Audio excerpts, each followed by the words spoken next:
மற்றும் ஒரு மூன்றாம் வான அனுபவம், அதாவது பரலோக வாழ்வை பூமியில் வாழ வேண்டும் என்று அந்த அனுபவங்களை பெற்றுக்கொள்ள எபேசு நிருபத்தை கருத்தாய் ஆராய்ந்து படிக்க வந்திருக்கிற உங்கள் ஒவ்வொருவரையும் அந்த மூன்றாம் வான அனுபவத்தில் நீங்கள் ஒவ்வொரு நாளும் வாழ்வீர்களாக என்று சொல்லி உங்களை வாழ்த்தி வரவேற்கிறேன். எபேசு நிருபத்தை குறித்து கடந்த சில வாரங்களாக நாம் கருத்தாய் ஆராய்ந்து பார்க்கிறோம். அதன் நோக்கமெல்லாம் என்ன? எபேசு நிருபத்தின் கருப்பொருளை நாம் அறிந்து கொண்டோமானால் முழு வேதாகமத்தையும் நம்மால் புரிந்து கொள்ள முடியும். இன்னொரு விதத்தில் நான் சொல்ல வேண்டுமானால், பவுலடிகளார் எழுதின நிருபங்களில் பரிசுத்த ஆவியானவர் கொடுக்கப்பட்ட வெளிப்பாடுகளை அறிந்தால்தான், அதை வைத்துதான் முழு வேதாகமத்தையும் நாம் இன்டர்பிரட் பண்ண முடியும், அறிந்து கொள்ள முடியும். ஆகவே இதை கருத்தாய் படிப்பது நமக்கு மிகவும் முக்கியதா இருக்கிறது. ஆண்டவர் என்ன சொன்னாரு? நான் இன்னும் அநேக காரியங்களை உங்களுக்கு சொல்ல வேண்டும் என்று விரும்புகிறேன், ஆனால் இப்பொழுது உங்களால் அதை புரிந்து கொள்ள முடியாது. பரிசுத்த ஆவியானவர் வரும்பொழுது அவைகளை உங்களுக்கு போதிப்பார், வெளிப்படுத்துவார் என்று சொல்லி அதற்கென விசேஷமாக தெரிந்து கொண்ட பாத்திரமாகிய அப்போஸ்தலனாகிய பவுலின் மூலமாக இந்த சத்தியங்களை எல்லாம் நிருபங்களில் வெளிப்படுத்துவதை பார்க்கிறோம். இந்த நிருபங்களில் கொடுத்த வெளிப்பாடு தான் கிறிஸ்தவ வாழ்க்கைக்கு இன்றியமையாத சத்தியம். ஆகவே நாம் இதில் அதிகமாக கவனம் செலுத்தி ஆராய்ந்து கருத்தாய் படித்து அவைகளை தெரிந்து கொள்ள வேண்டும். விசேஷமாக சொல்ல வேண்டுமானால், சுவிசேஷம் என்றால் என்ன? இந்த சுவிசேஷத்தின் வல்லமை என்ன?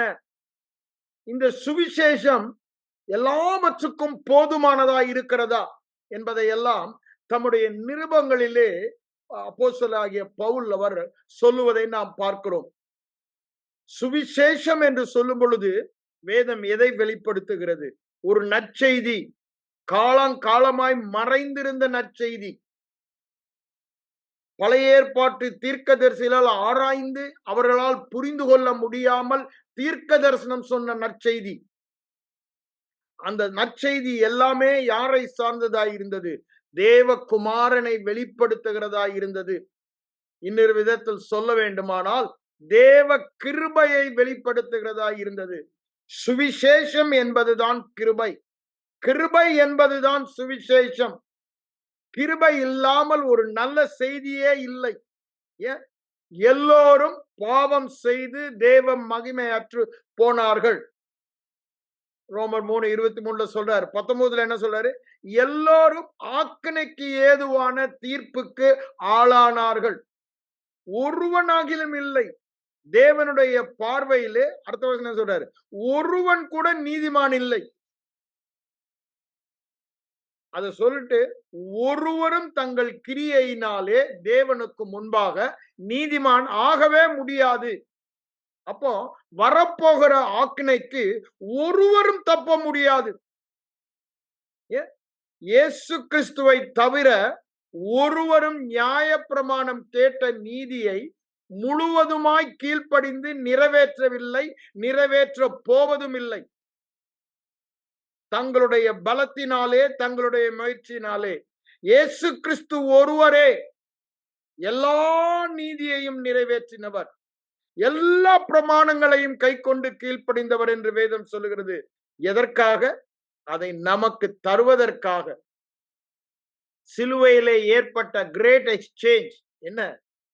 பாவம் அறியாத அவர் நம்முடைய பாவங்களை எடுத்துக்கொண்டு அவர் நிறைவேற்றின பரிபூரண நீதியை நமக்கு கொடுத்தார். இதைதான் நாம் என்னவென்று சொல்லுகிறோம்? கிருபை, கிருபை, கிருபை. எது என்னால் முடியவில்லையோ அதை தேவனே செய்கிறார். நம்மால் முடியாததை திரும்ப திரும்ப முயற்சித்து தோல்வி அடைவது முட்டாள்தனம், மூடத்தனம். ஆனால் தேவன் செய்தேன் என்று சொல்லுவதை நம்மால் புரிந்து கொள்ள முடியவில்லை. என் ஐம்புலன் உணர்வு அதை ஏற்றுக்கொள்ள மாட்டேன் என்கிறது. என் மூளை அறிவு அதை ஏற்றுக்கொள்ள மாட்டேன் என்கிறது. ஆனால் அந்த சுவிசேஷம், அந்த நல்ல செய்தி அவ்வளவு நல்லதா இருக்கிறபடியினாலே அதாவது என்னால் புரிந்து கொள்ள முடியாது. கிருபையை மனித மூளையால் புரிந்து கொள்ள முடியாது. மனித அறிவால் புரிந்து கொள்ள முடியாது. ஆனால் ஆவியானவர் ஒருவர் தான். ஏன்? அவர் கிருபையின் ஆவியானவர். சகல கிருபைக்குள்ளும் சத்தியத்துக்குள்ளும் நம்மை வழிநடத்த நமக்குள்ளே வாசம் பண்ண வந்தவர். அவர் ஒருவர் தான் அந்த வெளிப்பாடை தர முடியும். அந்த வெளிப்பாடை பெற்ற அப்போஸ்தலன் தான் நமக்கு இந்த எபேசு நிருபத்தை எழுதினார். என்ன வெளிப்பாடு? ஐஸ்வர்யம். எபேசு நிருபத்தின் கருப்பொருள் ஒரே வார்த்தையில் சொல்ல வேண்டுமானால் தேவனுடைய அளவில்லாத ஐஸ்வர்யம் கிருபையின் மூலமாக நமக்கு தரப்பட்டது. தேவனுடைய அளவில்லாத ஐஸ்வர்யம். கடவுள் என்று சொல்லும்போது எல்லாவற்றையும் கடந்து நிற்பவர் என்று நாம் எல்லோருமே, எல்லா மதத்தினருமே, அவர் அளவற்றவர். அவருடைய சுபாவம், பரிசுத்தம், நீதி, விசுவாசம், அன்பு, இரக்கம், தயவு எல்லாமே அளவில்லாதது, கற்பனை செய்ய முடியாதது, மனித மூளையால் அறிந்து கொள்ள முடியாதது.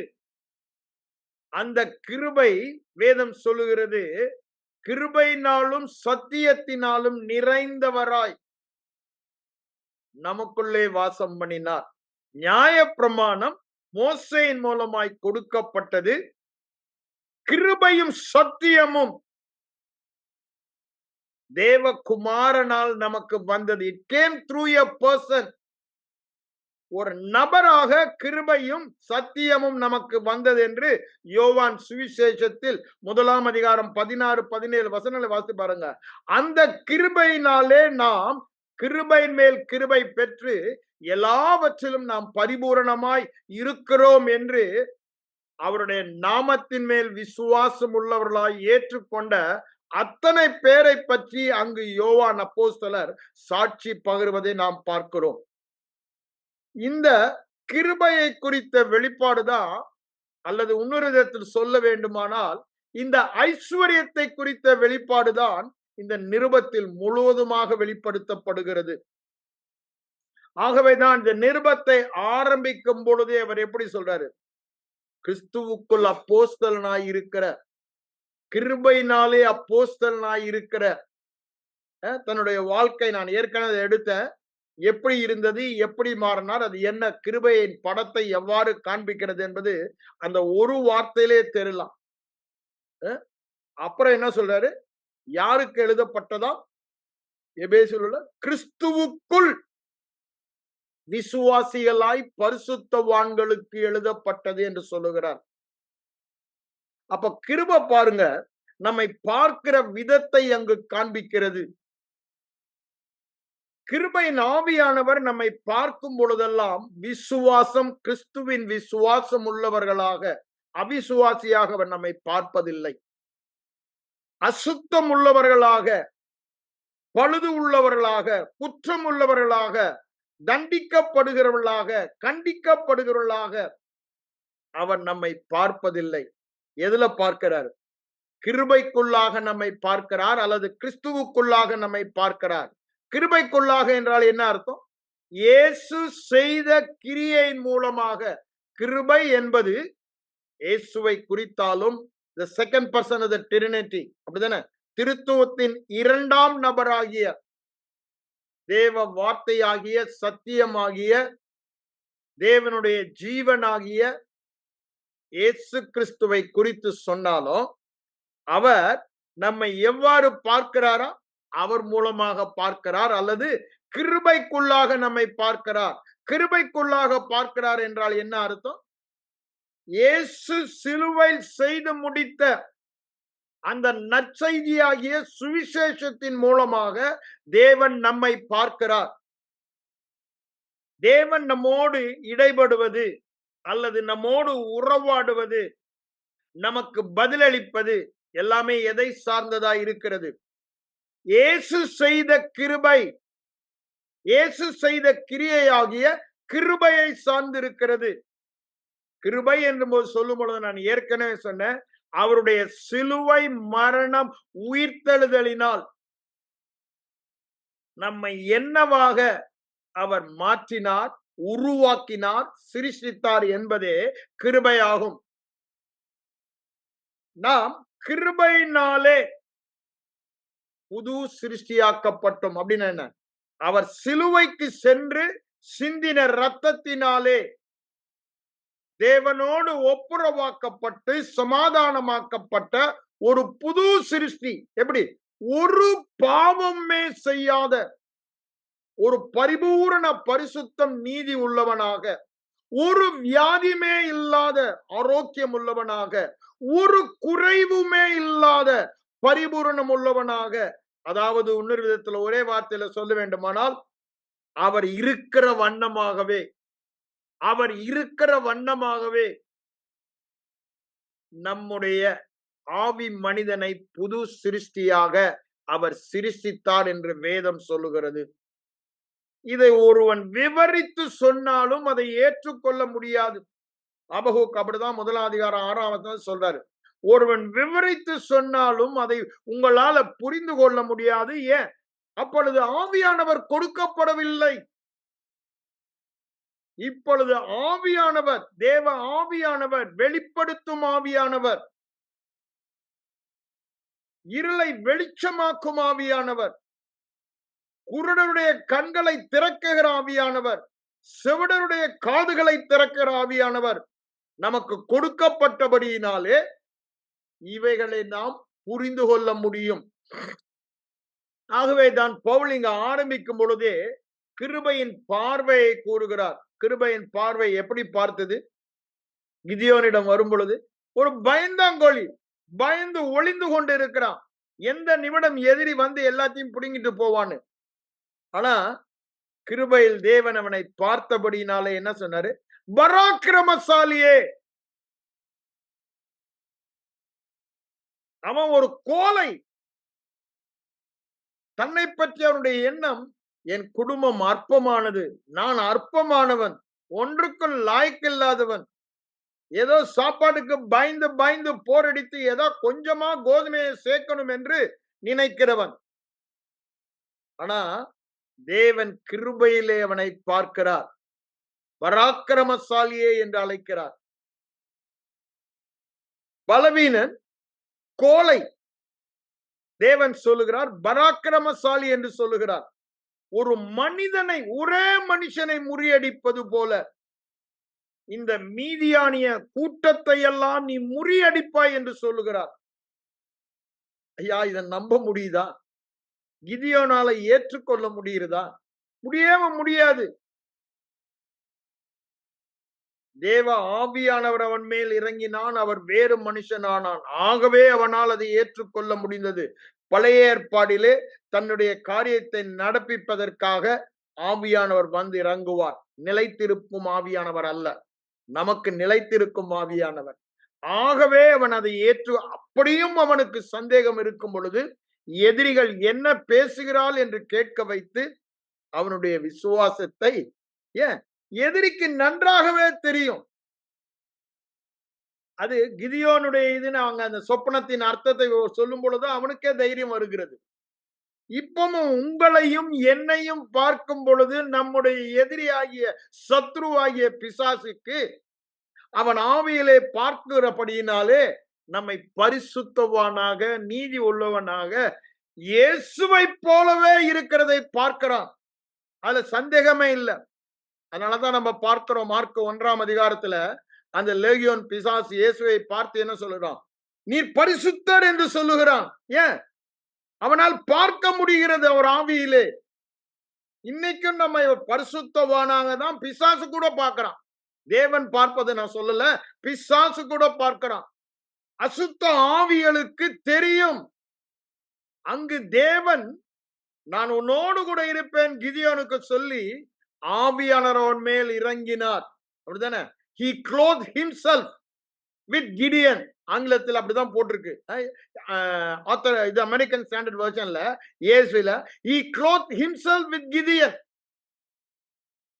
அப்ப அவன் பார்க்கும் பொழுது வெளியே கிடியோன், உள்ளே இருப்பது தேவாதி தேவன் என்பதை அவன் தெரிந்து கொள்ளுகிறான். அவ்வளவுதான் முடிந்தது என்று எதிரி நினைக்கிறான். ஏன்? அங்க சத்துரு, இன்றும் சத்துரு நம்மை பார்ப்பது எப்படிதான் பார்க்கிறான்? கிறிஸ்துவாக தான் பார்க்கிறான். அவனுக்கு நன்றாக சத்தியம் தெரியும். ஆவியின் மண்டலத்தை அவன் பார்க்கிறான். ஆனா தன்னுடைய பொய்யினாலே நீங்களும் நானும் கிருபைக்கு உள்ளாக, கிறிஸ்துவுக்குள்ளாக என்னவாக இருக்கிறோம் என்பதை பார்க்காதபடி தடை செய்வதுதான் அவருடைய ஒரே குறிக்கோள். அதற்கு அவன் எடுக்கும் முயற்சி எல்லாம் எங்கதான்? நம்முடைய மனதின் எண்ணங்களை. ஏன்? அவனுக்கு நன்றாக தெரியும், மனதின் எண்ணங்களை பிடித்து விட்டால் நம்மை அவன் அடிமைப்படுத்த முடியும் என்று தெரியும். ஒரு மனிதன் எப்படி நினைக்கிறானோ, எப்படி தன்னை பார்க்கிறானோ அப்படியே வாழ்வான். ஐம்புலன் உணர்வினால் இவன் பார்க்க ஆரம்பித்து விட்டால், மாம்சத்திலே இவன் பார்க்க ஆரம்பித்து விட்டால், பிசாசுக்கு தெரியும் அவனுக்கு ஜெயம் என்று. ஆகவே அவன் தொடர்ந்து நம்மை ஐம்புலன் மாம்ச உணர்வுகளால் பார்ப்பதற்கு சோதனை மேல் சோதனை குடித்து சோதித்துக் கொண்டே இருக்கிறான். அவன் நம்ம மேல ஒண்ணுமே செய்ய முடியாது, கையால் ஆகாதவன். அப்படிதானே? எல்லா அதிகாரத்தையும் உறிந்து கொள்ளப்பட்ட ஒரு ஜீரோ, சைபர், காலின் கீழ் இருக்கிற தூசி. ஆனால் அப்பேற்பட்டவன், உரிமை இல்லாதவன், தோற்கடிக்கப்பட்டவன், இன்று தேவனாக இருக்கிற புது சிருஷ்டியை ஆளுகை செய்வது இந்த பொய்யாகிய தந்திரத்தினால் மாத்திரமே அல்ல. வேறும் ஏன்?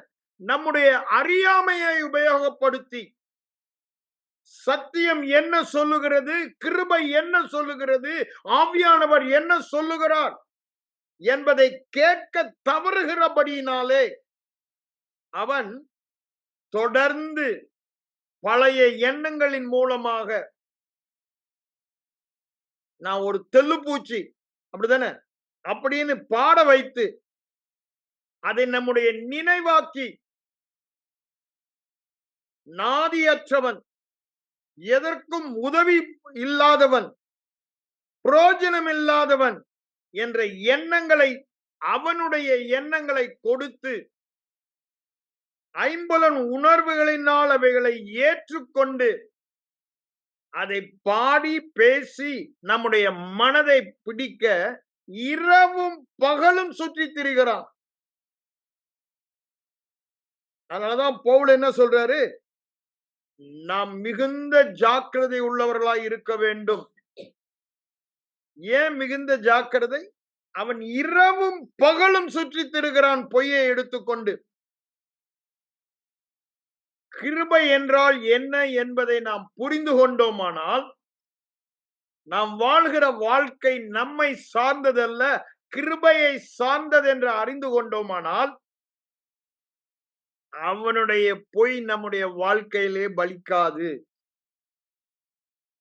நம்மால் செய்ய முடியாததை செய்யதான் கிருபை வந்தது. போன வாரமே நான் சொன்னேன், இந்த முதலாம் வசனத்தில் அவர் அவ்வாறு சொல்லிவிட்டு 2ஆம் வசனம் வரும் பொழுது பவுலடிகளார் என்ன சொல்றார் பாருங்க. அதை எடுத்து நான் உங்களுக்கு படிக்கிறேன். அதாவது என்ன சொல்றாரு? நம்முடைய பிதாவாகிய தேவனாலும் கர்த்தராகிய இயேசு கிறிஸ்துவினாலும் உங்களுக்கு கிருபையும் சமாதானமும் உண்டாவதாக. அவருடைய வாழ்த்துதலை பாருங்க. உலக வாழ்த்துதலை மாறி இல்லை. ஏன்? ஆவியானவரால் நடத்தப்பட்ட மனிதன் சத்தியத்துக்குள்ளே வெளிப்பாடு பெற்று அவருடைய வாழ்த்துதலே சத்தியமாக இருக்கிறது. கிருபையும் சத்தியமும் அவருக்குள் இருந்தபடியினாலே அவர் என்ன சொல்றாரு? உங்களுக்கு கிருபை உண்டாவதாக என்று சொல்லுகிறார்.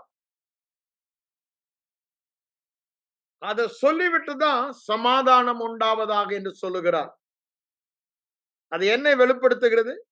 இந்த சமாதானம் என்ற யூதர்கள் மத்தியிலே வாழ்த்துகிற காரியம் சமாதானம், சமாதானம் என்றுதான் வாழ்த்துவார்கள்.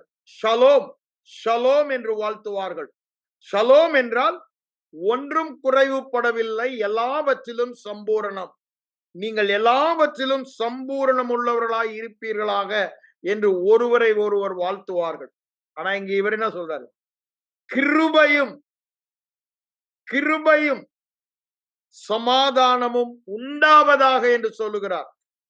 இது கொஞ்சம் நமக்கு மனசுல ஒரு கேள்வி வரும்.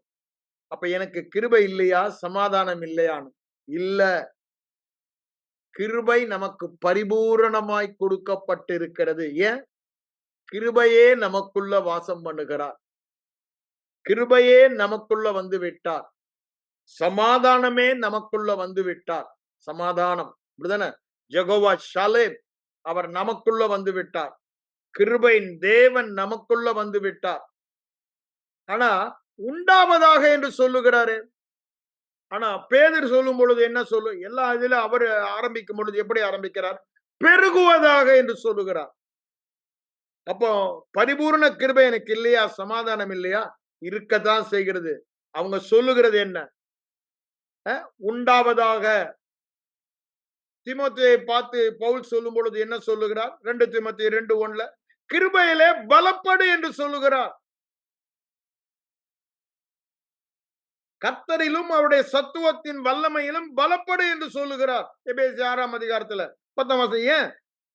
அது ஏற்கனவே இருக்கிறது. அததான் இங்க சொல்லுகிறார். அதை வெளிப்படுத்த வேண்டும். அதை நாம் வெளிப்படுத்த வேண்டும். கிருபை எப்பொழுது வெளிப்படுத்துகிறோம்? கிருபை வெளிப்படுவது என்றால் என்ன? இயேசுவானவர் வெளிப்பட்டது, கிருபை வெளிப்பட்டது. அப்படிதானே? கிருபையை ஒருவனும் ஒரு காலம் கண்டதில்லை. இயேசுவானவர் ஒருவரே அந்த கிருபையை வெளிப்படுத்தினார். இப்போ நம் மூலமாக அந்த கிருபையை வெளிப்படுத்துகிறார். கிருபை வெளிப்படுத்துவது என்றால் என்ன? அவருடைய மகிமையை வெளிப்படுத்துவது. நீங்க ரோமர் 9ஆம் அதிகாரத்துக்கு வாங்க. அங்க என்ன சொல்லுகிறார் பாருங்க. ரோமர் 9:23 பாருங்க. மகிமைக்காக எத்தனமாக்கின கிருபா பாத்திரம். அப்படி என்னங்க? தேவ மகிமையை வெளிப்படுத்தப்பட்ட கிருபையின் பாத்திரங்கள் நீங்களும் நாங்களும். அப்படின்னா என்ன? இந்த பாத்திரத்துல கோல்டு இருந்தா கோல்டு பாத்திரம். அப்படிதானே? மண் இருந்தா மண்ணு பாத்திரம். இதுல இருக்கிறது ஒரு பெரிய பொக்கிஷம் என்னங்க? கிருபை. அப்போ அந்த கிருபையை வெளிப்படுத்துவதுதான் மகிமை. மகிமையை வெளிப்படுத்துவதற்காக கிருபை நமக்குள் இருக்கிறது. என்ன மகிமையை? தேவ மகிமையை. அவர் இருக்கிற வண்ணமாகவே நாம் இருக்கிறோம். கிறிஸ்துவானவர் மகிமையின் நம்பிக்கையாய் உங்களுக்குள் இருப்பதே அந்த சுவிசேஷம், ரகசியம், அந்த கிருபை. இந்த கிருபையை வெளிப்படுத்தும் போது தேவ மகிமை வெளிப்படுகிறது. கிறிஸ்துவானவர் எப்படி மகிமையை வெளிப்படுத்தினார்? யோவான் சுவிசேஷம் 2ஆம் அதிகாரத்துல கானா ஊரிலே அற்புதத்தை செய்து இவ்வாறு தம்முடைய மகிமையை வெளிப்படுத்தினார்.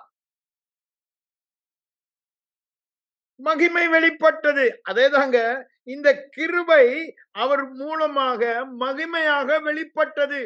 எவ்வாறு கிறிஸ்துவானவர் கிருபையை வெளிப்படுத்தினார்? மகிமையின் சாயலை வெளிப்படுத்துவதன் மூலமாக. அதனாலதான் லாசருவை எழுப்பும் போது என்ன சொல்லுகிறார்? நீ விசுவாசித்தால். விசுவாசித்தால் எதை? விசுவாசித்தால் கிருபை, தேவ மகிமை வெளிப்படும் என்று சொல்லுகிறார். அப்போ பெருகுவதாக, உண்டாவதாக என்று சொல்லும் பொழுது அவர் எதை வாழ்த்துகிறார்? நீ தேவ மகிமையை வெளிப்படுத்துவாயாக என்று வாழ்த்துகிறார். மகிமைக்காக ஆயத்தமாக்கப்பட்டு நமக்கு கொடுக்கப்பட்ட கிருபை. நான் ஆயத்தம் பண்ண போகிறேன். அதுதாங்க கிருபை. 2 கொரிந்தியர் 5:21 சொல்றாரு அந்த கிருபைய. அதே 2 கொரிந்தியர் 8ஆம் அதிகாரம் 9ஆம் வசனம் போது என்ன சொல்றாரு? தேவ கிருபையை அறிந்திருக்கிறீர்களே. ஐயா, கிருபை என்றால் என்ன என்று சொல்றாரு. அவர் ஐஸ்வர்யம் உள்ளவராய் இருந்தும் அதே ஐஸ்வர்யத்தை நீ பெற்றுக் கொள்ளும்படி உன் தரித்திரத்தை அவர் எடுத்துக்கொண்டு அவருடைய ஐஸ்வர்யத்தை உனக்கு தந்தார். உன் பாவத்தையும் அவர் எடுத்துக்கொண்டு, தண்டனையும் எடுத்துக்கொண்டு, தேவன் நீதியையும் அதன் விளைவாகிய ஜீவனையும் உனக்கு தந்தார். அதுதாங்க கிருபை. கிருபை என்றால் அதுதான் கிருபை. அதனால்தான் போதும், தேவ கிருபையை அறிந்து இருக்கிறீர்களே. அப்ப தேவ கிருபையை அதுதான் இங்க சொல்றாரு, உண்டாவதாக என்றால் இந்த கிருபையை அறிந்து மகிமையை வெளிப்படுத்துவது. என்ன மகிமை? தரித்திரனாய் இருந்தும் ஐஸ்வர்யத்தை வெளிப்படுத்துவது. பாவம் செய்கிறவனாய் இருந்தும் தேவன் நீதியை வெளிப்படுத்துகிறது. ஆசீர்வாதத்தை வெளிப்படுத்துவது. பலத்தை, தேவனுடைய பலனை வெளிப்படுத்துவது. இத கொலேசியர் நிருபத்தில் சொல்லும் பொழுது அங்க என்ன சொல்றார் பாருங்க. கொலேசியர் நிருபத்துக்கு 1ஆம் அதிகாரத்துக்கு வாங்க. அங்க என்ன சொல்றார் பாருங்க. 6ஆம் வசனத்திலிருந்து வாசிக்கிற. அந்த நம்பிக்கையை குறித்து நீங்கள் முன்னே சத்திய வசனமாகிய சுவிசேஷத்தினாலே கேள்விப்பட்டீர்கள். விசுவாசமானது நம்பப்படுகிறவளின் உறுதி. அப்ப நம்பிக்கை என்ன? விசுவாசம்தான். என் நம்பிக்கைக்கு உறுதி கொடுத்ததே விசுவாசம்தான். விசுவாசம் இல்லைன்னா அங்க நம்பிக்கை இல்ல. அததான் இங்க சொல்றாரு. அதை முன்னமே சத்திய வசனமாகிய சுவிசேஷத்தினாலே கேள்விப்பட்டீர்கள். ரொம்ப தெளிவா சொல்றாருல. எந்த ஆம்பிகுட்டியுமே அங்க இல்ல, குழப்பமே இல்ல. சத்திய வசனமாகிய சுவிசேஷம் கேள்விப்பட்டீர்கள். சுவிசேஷம் தான் சத்தியம், சத்தியம்தான் தேவனுடைய வார்த்தை. ஆகவே வேதத்தில் உள்ளது எல்லாமே சுவிசேஷம் அல்ல, தேவனுடைய வார்த்தை எல்லாம் சத்திய வசனமாகிய சுவிசேஷம். கிருபையும் சத்தியமும் நிறைந்த வார்த்தை. அததான் அவர் இங்க சொல்றாரு. சத்திய வசனமாகிய சுவிசேஷத்தினாலே கேள்விப்பட்டீர்கள். அந்த சுவிசேஷம் உலகம் எங்கும் பரம்பி பலன் தருகிறது. அது உங்களிடத்திலும் வந்து, இப்பதான் சொல்றேன், அது உங்களிடத்திலும் எது வந்தது? சுவிசேஷம். இயேசு என்ன செய்தார் உனக்கு? நீ செய்ததல்ல. அவர் சிலுவைக்கு சென்று மரித்து உயிரோடு எழுந்து உன்னை என்னவாக புது சிருஷ்டியாக சிருஷ்டித்தாரே, அதுதான் சுவிசேஷம். அந்த புது சிருஷ்டி அவர் இருக்கிற வண்ணமாகவே இருக்கிறார். அவருடைய பரிசுத்தம், அவருடைய நீதி, அவருடைய விசுவாசம், அவருடைய அன்பு, அவருடைய பொறுமை, அவருடைய தயவு, அவருடைய செழிப்பு, அவருடைய சுகம், அவருடைய பலன், அவருடைய வெற்றி, எல்லாமே அவருடையது. அதுதான் சுவிசேஷம் நமக்கு கூறுகிறது. அந்த சுவிசேஷம் உலகமெங்கும் பரம்பி பலன் தருகிறது. நீ பாவி என்று சொல்லுகிற சுவிசேஷம் அல்ல. பாவத்தின் பலன் நரகம், நரகம், நரகம் என்று சொல்லுகிறது சுவிசேஷம் அல்ல. எந்த சுவிசேஷம் உலகம் எங்கும் பரம்பி பவுலின் மூலமாக பலன் தந்தது? கிருபையின் சுவிசேஷம், கிறிஸ்துவின் சுவிசேஷம். கிறிஸ்து சிலுவையில் செய்ததினால் நீங்கள் யாராய் இருக்கிறீர்கள்? தேவனோடு ஒப்புரவாக்கப்பட்டீர்கள், சமாதானமாய் இருக்கிறீர்கள், அவரோடு இணைக்கப்பட்டீர்கள், அந்நியோன்ய ஐக்கியம் உள்ளவர்களாய் இருக்கிறீர்கள். இது சுவிசேஷம். நீ செய்த கிரியையினால் அல்ல, இயேசு கிறிஸ்துவின் மரணத்தினால், அவருடைய ரத்தத்தினால். நான் போன வாரம், அதுக்கு முந்தின வாரம் உங்களுக்கு தெளிவா வாசித்து காண்பித்தேன். எபேசியர் 2ஆம் அதிகாரத்துல, கொலேசியர் 1ஆம் அதிகாரத்துல, 2 கொரிந்தியர் 5ஆம் அதிகாரத்துல எடுத்து உங்களுக்கு காண்பித்தேன். அதுதான் சுவிசேஷம். அந்த சுவிசேஷத்தை தான் இங்க என்ன சொல்றாரு? பரம்பி பலன் தருகிறது. பலன் இந்த ஸ்ட்ரெங்த சொல்லல, அப்படிதானே? எந்த எதை சொல்றாரு? கனி, கனி தருகிறது. இங்கிலீஷ்ல ஃப்ரூட்ஃபுல்ன்றான்.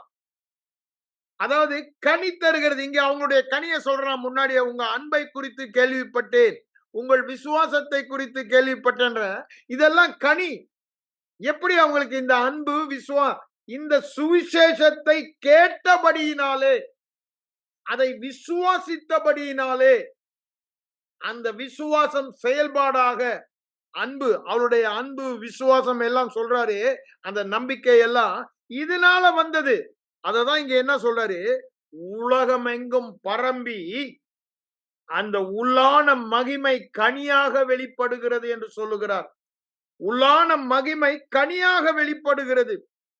அத சொல்லிட்டு தான் என்ன சொல்றார் பாருங்க, அது உங்களிடத்திலும் வந்து அதை கேட்டு தேவ கிருபையை சத்தியத்தின்படி அறிந்து கொண்ட நாள் முதல். ஐயா, சத்தியத்தின்படி அறிந்து கொள்வது எதை? தேவ கிருபையை. சுவிசேஷம், சத்திய சுவிசேஷம், சத்திய வசனமாகிய சுவிசேஷம்.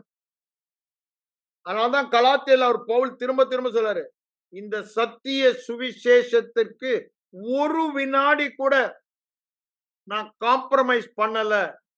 அதனாலதான் பேதுருவை முகமுகமாய் எதிர்த்தேன்னு 2ஆம் அதிகாரத்துல சொல்வதை பார்க்கிறோம்.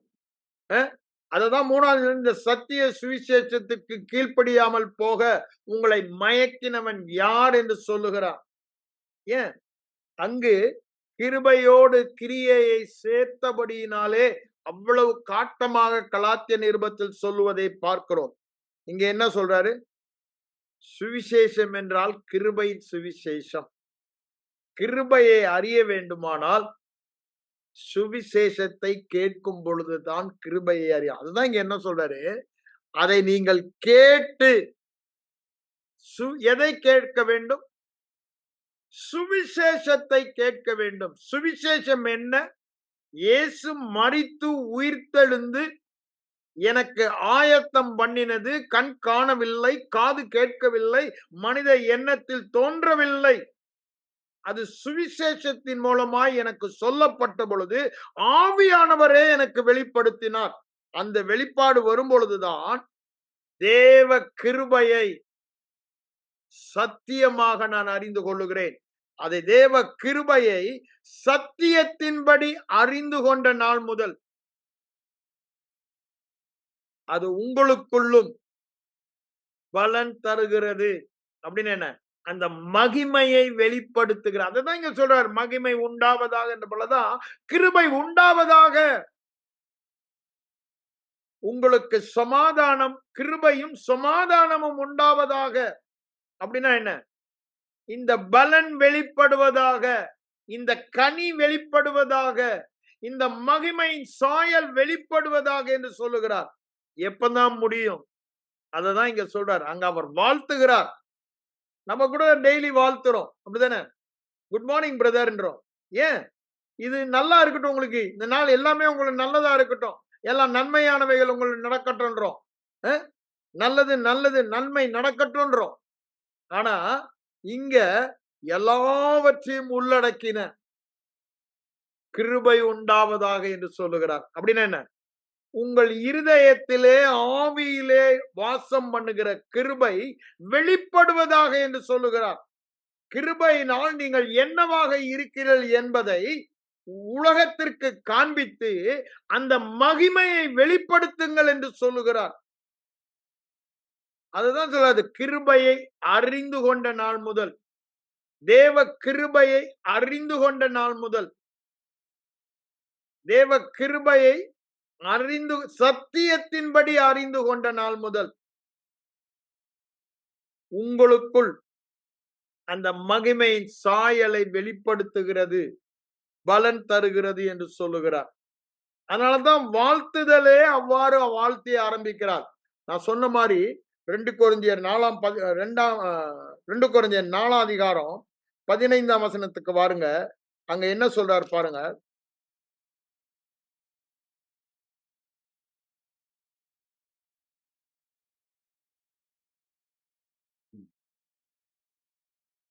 தேவனுடைய மகிமை விளங்குவதற்கு ஏதுவாக தேவனுடைய மகிமை விளங்குவதற்கு ஏதுவாக.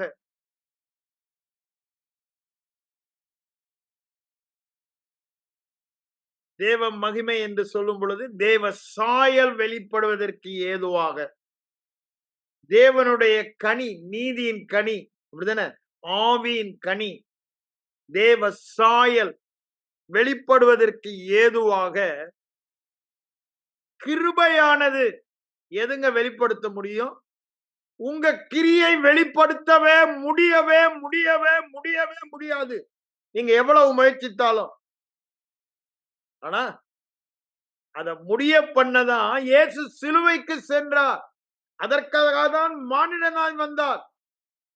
சிலுவைக்கு சென்று எதை என்னால் செய்ய முடியவில்லையோ அதை செய்து முடித்து இலவசமாக இலவசமாக எது என்னால முடியலையோ அதெல்லாம் இலவசமாக பரிபூர்ணமாக எனக்கு கொடுத்து விட்டார். இப்ப என்னுடைய வேலை என்ன? அவர் கொடுத்தேன் என்று சொல்லுவதை விசுவாசித்து, விசுவாசித்தவளே விசுவாசித்தவனே பாக்கியவான், பாக்கியவதி. கர்த்தரால் சொல்லப்பட்டவைகள் கிருபையில் உள்ளவைகள். கிருபையின் வசனம் தான் நமக்கு சுதந்திரத்தை தரும். அதில் உள்ளவைகளை விசுவாசத்தினால் நாம் வெளியே காண்பிக்கிறோம். அதான் இங்க என்ன சொல்றாரு? தேவனுடைய மகிமை வெளிப்படுவதற்கு ஏதுவான கிருபை என்று சொல்லுகிறார். தேவ மகிமையை வெளிப்படுத்தும் கிருபா பாத்திரம். அப்படிதானே பார்த்தோம். ரோமர் 9:23 என்ன சொல்றாரு? தம் மகிமைக்காக ஆயத்தம் பண்ணின கிருபா பாத்திரம். அப்ப கிருபா பாத்திரம் கிருபா பாத்திரமாகவே இருக்கணுமா? அது மகிமையின் பாத்திரமாக உலகத்திற்கு காண்பிக்கப்பட வேண்டும். மகிமையின் பாத்திரம் என்றால் தேவ சாயலை வெளிப்படுத்தும் பாத்திரமாக, தேவ ராஜ்யத்தை காண்பிக்கும். அதனாலதான் சொல்றாரு கிருபை உண்டாவதாக. ஏன் அததான் இங்க சொல்றாரு. 15ஆம் வசனத்துல பாருங்க, 2 கொரிந்தியர் 4:10 தேவனுடைய மகிமை விளங்குவதற்கு ஏதுவானது கிருபை. உன் கிரியையினால் தேவனுடைய மகிமையை வெளிப்படுத்தவே முடியவே முடியாது. கிருபையினால் மாத்திரம். கிருபை என்றால் இயேசு என்ன செய்தார், நான் செய்ததல்ல. நான் என்ன செய்ய வேண்டும், எப்படி செய்ய வேண்டும், எதை செய்ய வேண்டும், எதை செய்யக்கூடாது என்பதல்ல. Full focus on the gospel, on grace. அப்படின்னு என்ன? முழு எண்ணமும், நம்முடைய முழு கவனமும் எங்கதான் இருக்கணும்? சுவிசேஷத்தின் மேலே. சுவிசேஷம் என்றால் கிருபையின் மேலே. கிருபை என்றால் இயேசு என்ன செய்தார், தேவன் எனக்காக என்ன செய்தார், அதனால் நான் என்னவாக இருக்கிறேன், எங்கு இருக்கிறேன், இது மேல முழு கவனமும் செலுத்தப்படும் போது, அதையே தொடர்ந்து கேட்டுக்கொண்டிருக்கும் பொழுது என்ன சொல்றார் அவரு? அந்த சுவிசேஷம் உலகமெங்கும் பரம்பி பலன் தருகிறது. அது உங்களிடத்திலும் வந்து நீங்கள் கேட்டு சத்தியத்தின்படி அறிந்து கொண்ட நாள் முதல். அப்படின்னா என்ன? You receive revelation. அது வார்த்தையாய் வசனமாய் இருக்கும் வரைக்கும் பிரயோஜனம் இல்ல. ஆவியானவர் வெளிச்சம் கொடுக்கும் பொழுது அது சத்தியமாகிறது. சத்தியம் என்றால் தேவனுடைய உண்மை. இதுவரை அது வேத வார்த்தையாயிருந்தது. அது உங்களுக்கு உண்மையாக பலப்படவில்லை. ஆனா அது எப்பொழுது தேவ உண்மை உங்களுடைய உண்மை ஆகுதோ அததான் விசுவாசம் என்று சொல்லுகிறோம். தேவனுடைய வெளிச்சம் அங்கு வருகிறது. அப்ப என்னதான்? தேவ சாயல், தேவ மகிமை விளங்குகிறது என்று சொல்லுகிறார். அது எப்படியா? அநேகருடைய சோத்திரத்தினால் பெருகும்படி. அநேகருடைய சோத்திரம் எப்பங்க வரும்? இருதய விசுவாசம். கிருபையினாலே, இயேசு சிலுவையில் சிந்தின இரத்தத்தினாலே, இயேசுவின் மரணம் உயிர்த்தெழுதலினாலே, அவர் இருக்கிற வண்ணமாகவே நான் இருக்கிறேன். அந்த அந்த வெளிப்பாடுதான் சத்தியத்தின்படி கிருபையை அறிவது. கிருபையை அறிந்தோமானால் மகிமை நிச்சயமாக வெளிப்படும். அதனாலதான் எப்படி வாழ்த்துகிறாரு, கிருபை உங்களில் உண்டாவதாக, பெருகுவதாக, கிருபையில் பலப்படுவீர்களாக சொல்லும்போது என்ன சொல்றாரு, அதை வெளிப்படுத்துவீர்களாக. அப்போ கிருபை உண்டாவதாக வேறு விதத்துல எப்படி சொல்லலாம்? கிருபை நமக்கு என்னெல்லாம் சம்பாதித்து கொடுத்தது? தேவனோடு உள்ள உறவை நமக்கு கொடுத்தது. ஒருவரும் தங்க கிரியையினால உறவை பெறவே முடியாது. தேவனோட அந்நியோன்ய ஆழமான ஐக்கியமான ஒரு உறவை தந்தது. அதிலே பெருகுவீர்களாக. அது உங்க வாழ்க்கையில நடைமுறையாய் இருப்பதாக. கிருபை எனக்கு என்ன தந்தது? ஐஸ்வர்யம். அந்த ஐஸ்வர்யம் வெளிப்படுவதாக, சுகம் வெளிப்படுவதாக, பரிசுத்தம் வெளிப்படுவதாக, விசுவாசம், அதே விசுவாசம் வெளிப்படுவதாக, அதே அன்பு வெளிப்படுவதாக. அததான் அவர் சொல்றாரு, கிருபை உண்டாவதாக, கிருபையிலே பலப்படுவீர்களாக, கிருபையிலே பெருகுவீர்களாக. இல்லாதத அவரு இனி வரப்போற மாதிரி சொல்லல, ஏற்கனவே இருக்கிற கிருபை ஆவியில இருக்கிறது. ஆனா சரீர மண்டலத்துல பார்க்கல. எப்ப பார்க்க முடியும்? எப்ப பார்க்க முடியும்? கிருபையை சத்தியத்தின்படி அறிந்து கொண்ட நாள் முதல் சரீர மண்டலத்திலே காண முடியும். கிருபையை சத்தியத்தின்படி அறிந்து கொள்ளவில்லை என்றால், வெளிப்பாடாக பெறவில்லை என்றால், அது நடந்து முடிந்த காரியம் என்று விசுவாசிக்கவில்லை என்றால் அது வெளிப்படாது. இல்லாதவர்களை இருக்கிறவர் போல அழைக்கிறார் என்ற காரணம் என்ன? அது ஆவியிலே அப்படி இருக்கிறது, சரீர கண்களால் காண முடியவில்லை. அவ்வளவுதான். சரீர கண்களுக்கு இல்லாதது. ஆனா கிருபை எப்படி அளிக்கிறது? அதை காண்கிறபடியினாலே ஐஸ்வர்யவான் என்று அழைக்கிறது, பலவான் என்று அழைக்கிறது, பராக்கிரமசாலி, பரிபூரணம் உள்ளவன், ஐஸ்வர்யவான் என்று சொல்லுகிறது. சுகமுள்ளவன், பரிசுத்தவான், நீதிமான் என்று சொல்லுகிறது. இது எல்லாம் ஆவியிலே ஏற்கனவே நடந்து முடிந்த காரியம். அதை சரீர மண்டலத்துல வெளிப்படுத்துவதற்கு தான் என்ன சொல்றாரு, அந்த கிருபை உண்டாவதாக என்று அவர் வாழ்த்துவதை பார்க்கிறோம். யூதர்கள் சாதாரணமா வாழ்த்துறது நான் என்ன சொன்னேன், சமாதானம் உண்டாவதாக. That is end result. அப்படிதானே? அந்த சமாதானம் வெளிப்பட்டுச்சுன்னா இவன் எல்லாவற்றிலும் எப்பொழுதும் நீங்கள் சம்பூர்ணமுள்ளாய் இருப்பதற்கு சகலவித கிருபை தான் பெருக்கி தருகிறார். அந்த கிருபை தான் சகலவற்றிலும் எப்பொழுதும் வெற்றி உள்ளவர்களாக, சம்பூர்ணம் உள்ளவர்களாக நம்மை மாற்றுகிறது. இந்த கிருபையை புரிந்து கொண்ட வாழ்கிற வாழ்க்கை வாழ்ந்தவர் தான் பவுலடிகளார்.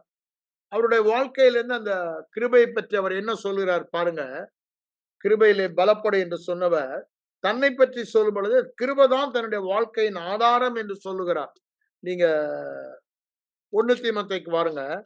முதலாம் அதிகாரத்துல சொல்றாரு, 12ஆம் வசனம், என்னை பலப்படுத்துகிற நம்முடைய கர்த்தராகிய இயேசு கிறிஸ்து. அப்ப எதுங்க அவரை பலப்படுத்தினது? கிருபைதான். அத 14ஆம் வசனத்துல சொல்றாரு, நம்முடைய கர்த்தரின் கிருபை கிறிஸ்து இயேசுவில் உள்ள விசுவாசத்தினால் அன்போடு கூட என்னிடத்தில் பரிபூரணமாய் பெருகிற்று. அந்த கிருபைதான் அவரை பலப்படுத்தினது.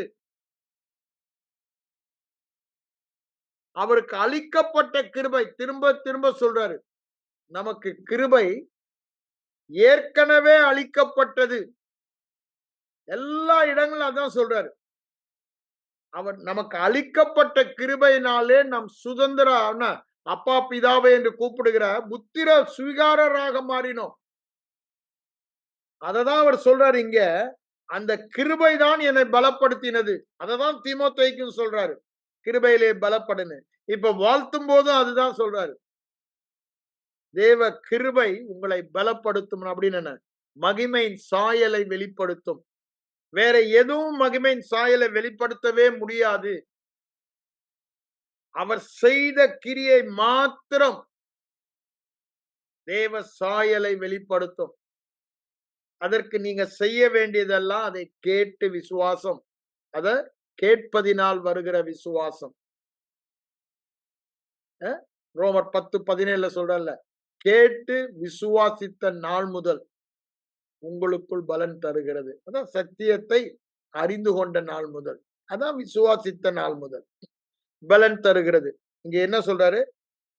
கிருபை தன்னை பலப்படுத்தினதாக அவர் சொல்லுகிறார். கிருபை தன்னை பலப்படுத்தினது என்று சொல்லிதான் அத நம்ம ஆண்டவர் அவரோடு கூட இடைபடும் பொழுது சொல்லுவதையும் நம்ம பார்க்கிறோம். இந்த 2 கொரிந்தியர் 12ஆம் அதிகாரத்துல அவருக்கு உபத்திரவங்கள் நிறைய பெருகும் பொழுது ஆண்டவரே இதுல இருந்து எனக்கு கொஞ்சம் விடுதலை தாங்கன்னு ஜெபிக்கிறார். அப்படிதானே? 2 கொரிந்தியர் 7ஆம் வசனத்துல சொல்றார் பாருங்க. அது என்னை குட்டும் சாத்தானுடைய தூதனாய் இருக்கிறது. என் சரீரத்திலே ஒரு முள், மாம்சத்திலே ஒரு முள் கொடுக்கப்பட்டு இருக்குது. அது என்ன சொல்றாரு? அது என்னை விட்டு நீங்கும்படிக்கு நான் 3 தரம் கர்த்தரிடத்தில் வேண்டிக் கொண்டேன். ஆனா ஆண்டவர் என்ன சொன்னாரா? என் கிருபை உனக்கு போதும். ஏன் ஏற்கனவே கொடுத்துட்டாரு.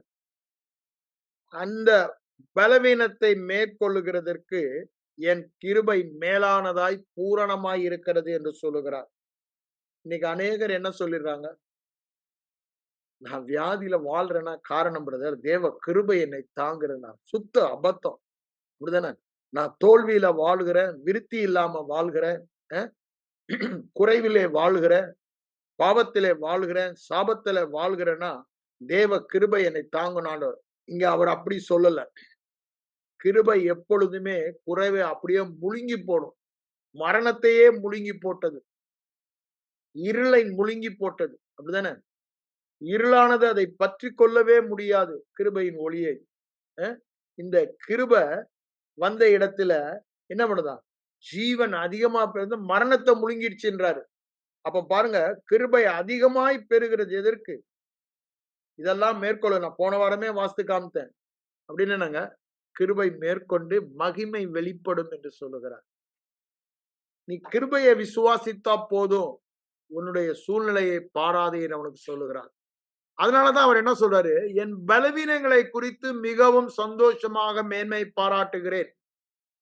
அடுத்த வசனம் பாருங்க, என் இடுக்கண்களிலும் நான் பிரியப்படுகிறேன்.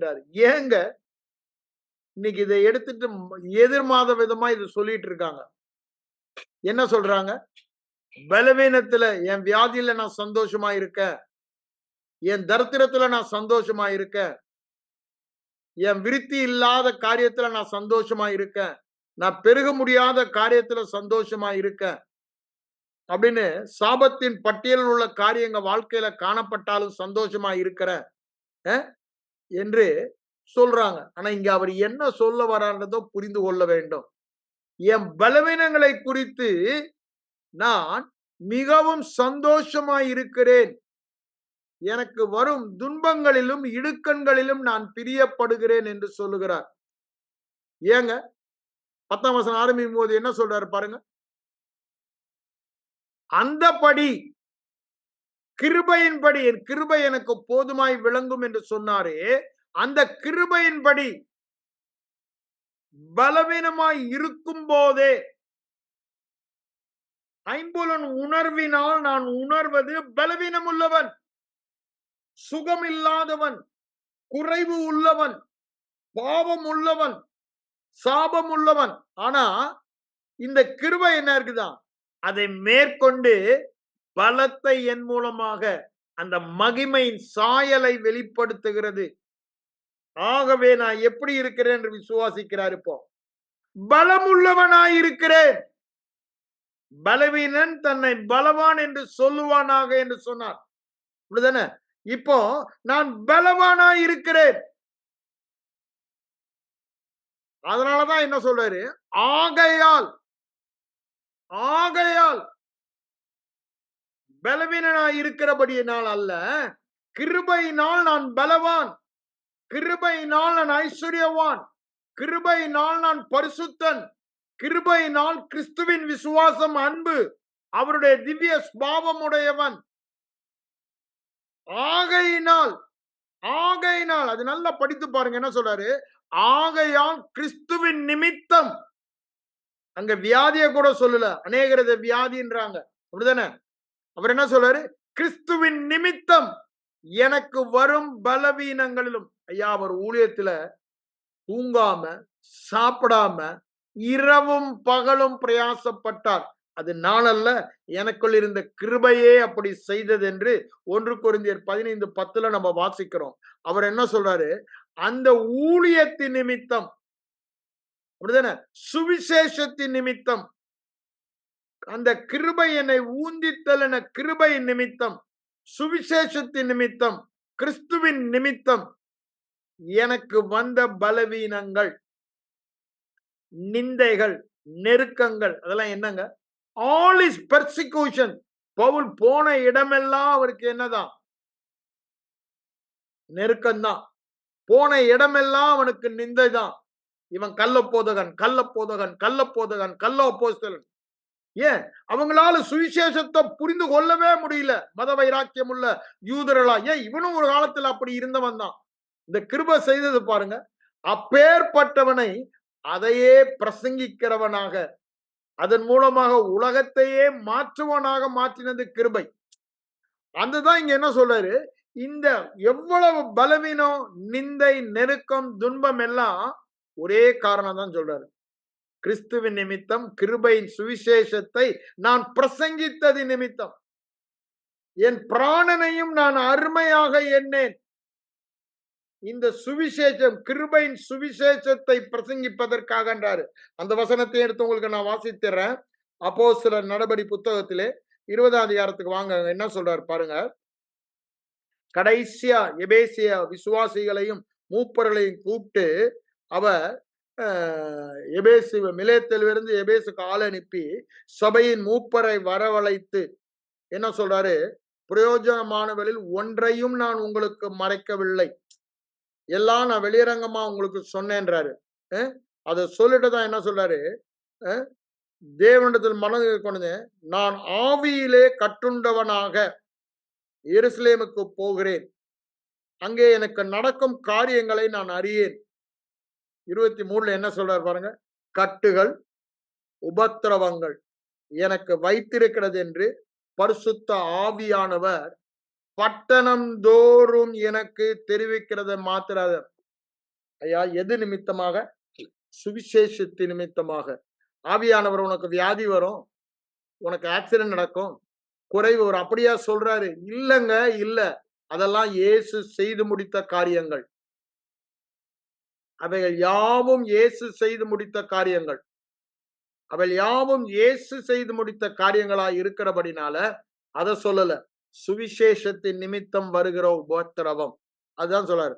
பட்டணங்கள் தோறும் உபத்திரவங்கள் உண்டு என்று சொல்லுகிறதை மாத்திரம் அறிந்திருக்கிறேன்.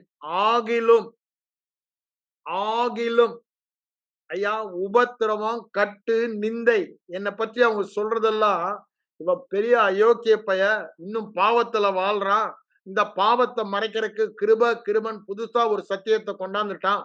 இன்னைக்கு பிரசங்கம் பண்றாங்கல்ல, ஹைப்பர் கிரேஸ் அப்படின்னு. அது மாதிரி அன்னைக்கு இருந்த மதவாதிகள் இந்த கிருபையின் சத்தியத்தை போதித்த பவுலடியார்களை நிந்தித்தாங்க. இன்னைக்கு நிந்திக்கிறாங்க நம்ம கிருபையை போதிக்கும் போது. பழைய போதகர்களுக்கு எல்லாம் புரியல. ஏன்? அவங்க இத்தனை ஆண்டுகள் அதை போதித்து அதுல ஊறி போய் அவங்க மன அதுல ஸ்ட்ராங் ஹோல்டா இருக்குது.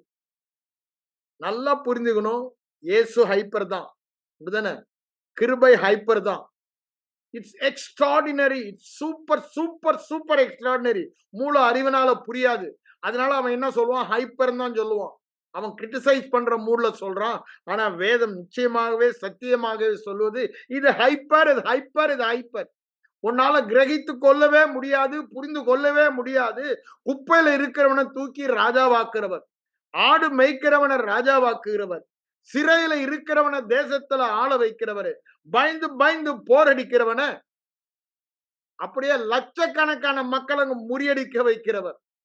அதுதாங்க கிருபை, அதுதான் ஹைப்பர் கிரேஸ், அதுதான் சூப்பர் கிரேஸ். அதனால அவங்க சொல்றது அந்த வார்த்தை கரெக்ட் தான். ஆனா அதை புரிந்து கொள்ளாம அவங்க சொல்றாங்க. இது புரிந்து கொள்ளவே முடியாதுங்க.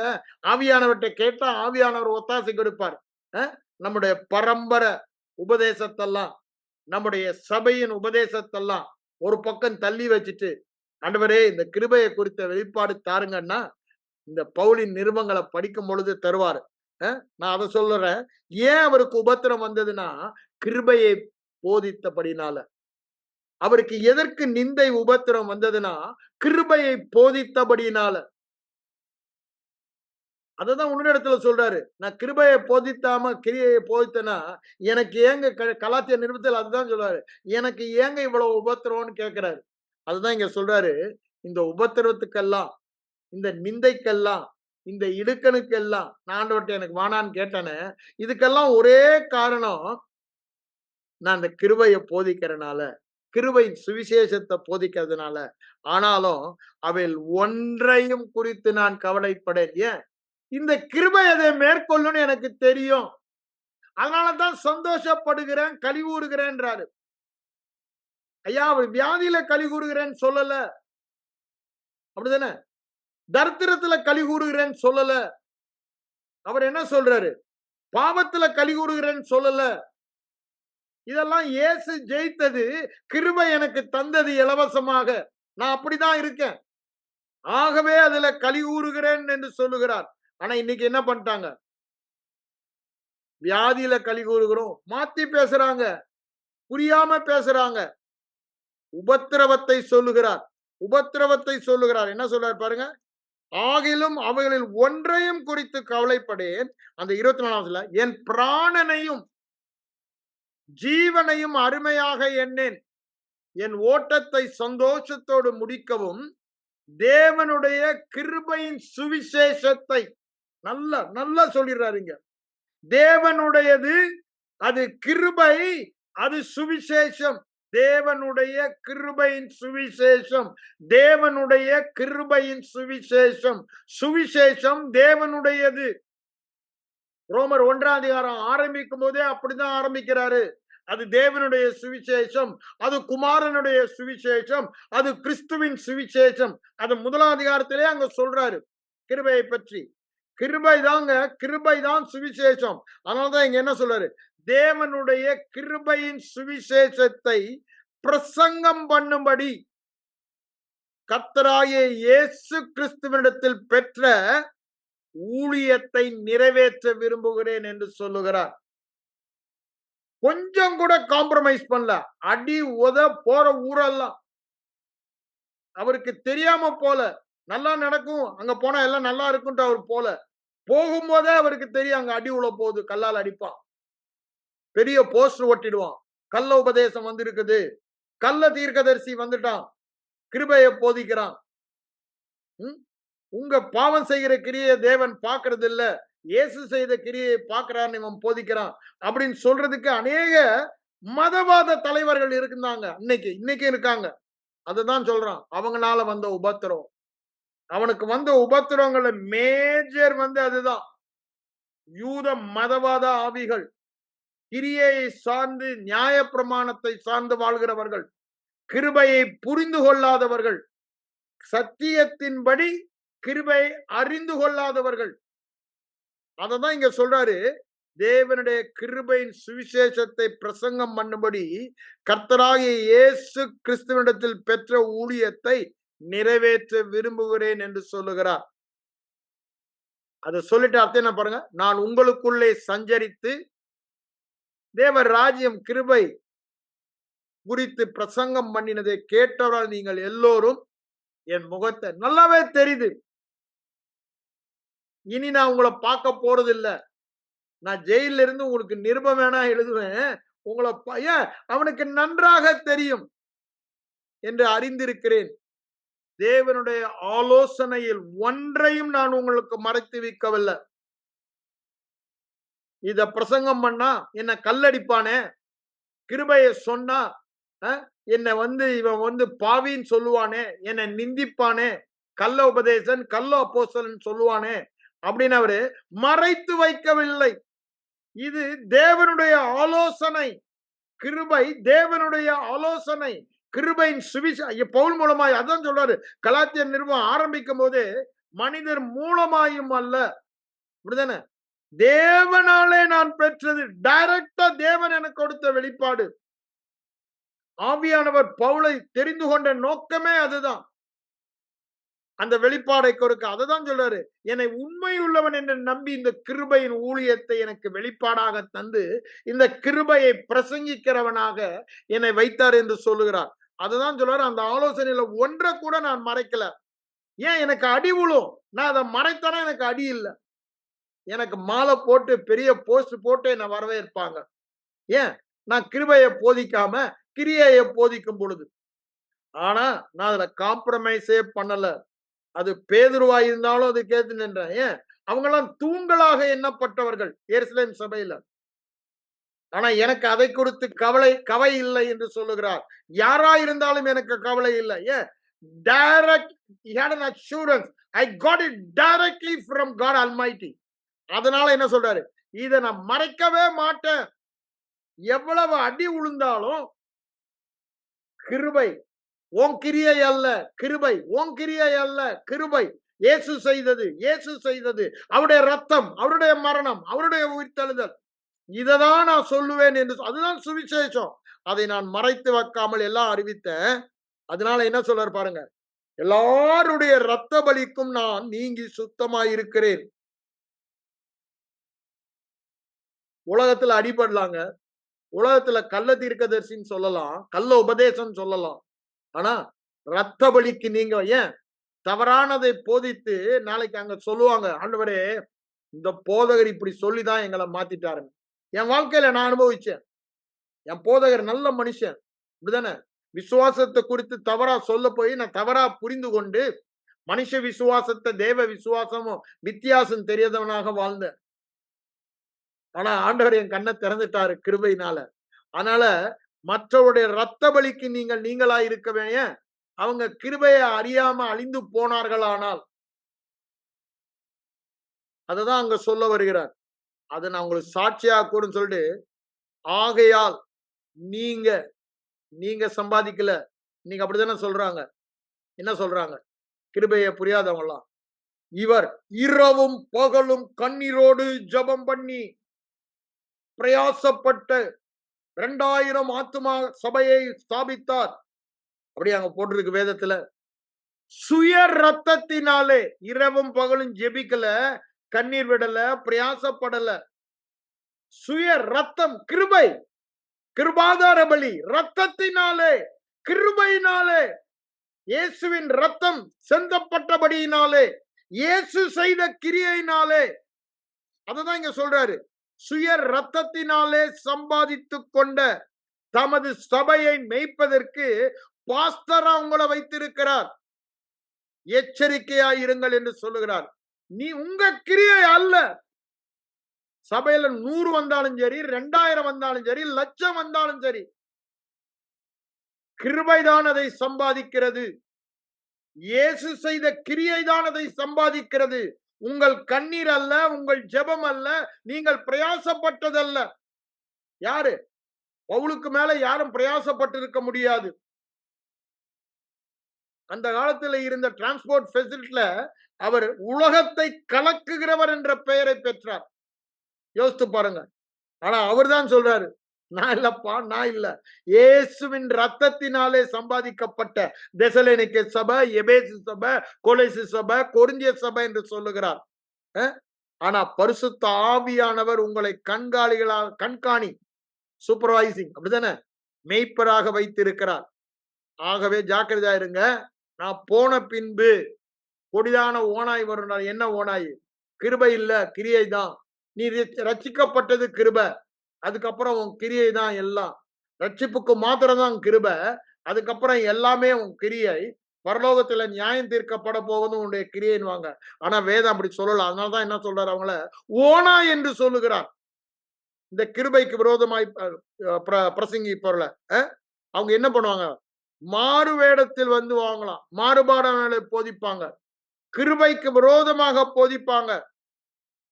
நான் 3 வருஷமா இததான் சொன்னேன். அது சொல்லிட்டு தான் 32ஆம் வசனத்தை உங்களுக்கு வாசிக்கிறேன். எது நமக்கு சுதந்திரத்தை கொடுக்க வல்லதா? பரிசுத்தமாக்கப்பட்டவர்களுக்குள்ள அவருடைய கிருபையுள்ள வசனம். அவருடைய கிருபையுள்ள வசனத்துக்கு உங்களை ஒப்பு கொடுக்கிறேன் என்றார். அதாங்க சுவிசேஷத்துக்கு உங்களை ஒப்பு கொடுக்கிறேன். அந்த சுவிசேஷம் தான் உங்களை கட்டும். கடைசி வரைக்கும் உங்களை பாதுகாக்கும். வலுவாமல். அப்படித்தானே பேதுரு முடிக்கிறார் நிருபத்தை முடிக்கும் பொழுது. யாக்கோபு நிருபத்தை முடிக்கும் போது அப்படிதான். நீங்க வலுவாமல் உங்களை ஸ்திரமாய் நிக்க வைக்கிறது அந்த கிருபைதான் என்று சொல்லுகிறார். அது மெய்யான கிருபை. இத சிலர் புரிந்து கொள்ளாம புரட்டுறாங்க கல்லாதவர்கள். பவுல் எல்லா நிருபங்களிலும் அந்த கிருபையை தான் போதிக்கிறான். அந்த கிருபை தான் கடைசி வரைக்கும் உங்க தாங்க போகிறது. அதுக்கு தான் இந்த நிருபத்தை நான் எழுதினேன் என்று பேதுருவும் சொல்றாரு. அந்த பேதுரு என்ன சொல்றாரு? அது மெய்யான கிருபைதான் உங்களை ஸ்திரமாக தினம் உங்க கிரியை அல்ல, உங்க கிரியை அல்ல, உங்க கிரியை அல்ல. இயேசு செய்ததுதான் உங்களை நிக்க வைக்கும். அததான் அவர் அங்க சொல்ல வருகிறார். அப்போ இந்த மகிமை வெளிப்படுத்தும் பொழுதுதான் நம்முடைய கிருபையை நாம் வெளியே காண்பிக்கிறோம். மகிமைக்காக எத்தனமாக்கின கிருபா பாத்திரம். அநேகருடைய சோத்திரத்தினால் கிருபை பெருகி கிருபையினாலே மகிமை வெளிப்படுகிறது என்று பவுல் சொல்லுகிறார். யோசித்து பாருங்க. இந்த சத்திய கிருபையை சத்தியத்தின்படி அறிந்து கொண்ட நாள் முதல் அது உங்களுக்குள்ளே கனி தருகிறது, பலன் தருகிறது. பலன் தருகிறது. தமிழ்ல, இங்கிலீஷ்ல ஃப்ரூட், கனி தருகிறது. சகலவித கனிகளை தந்து சகலவித கனிகளை தருதன தேவனை அறிகிற அதே கொலைசேர்ல பின்னாடி பாருங்க 10-11 வசனத்துல அதை சொல்வதை பார்க்கலாம். சகலவித கனிகளை தந்து எப்பங்க சகலவித கனிகளை தர முடியும்? தேவனை அறிகிற கிருபையை அறிகிற அறிவினாலே நாம் விருத்தி அடையும் போது தேவனை அறிகிற அறிவு, கிருபையின் தேவனை அறிகிற அறிவு, தேவ கிருபையை சத்தியத்தின்படி அறிந்து கொள்ளுகிற அறிவில் விருத்தி அடையும் பொழுது சகலவித கனிகளை தந்து அது எடுங்க 16ஆம் வசனம் நினைக்கிறேன். கொலைசேர்ல 1ஆம் அதிகாரத்துக்கு வாங்க, அதையும் படிச்சிருவோம். அங்க என்ன சொல்றாரு பாருங்க. 10ஆம் வசனம் சகலவித நற்கிரியுமாகிய கனிகளை தந்து தமிழ் வேதாந்தத்தில் ஆரம்பிக்கிறது. ஆனா ஆங்கிலத்தில் பாத்தீங்கன்னா தேவனை அறிகிற அறிவில் விருத்தி அடைந்து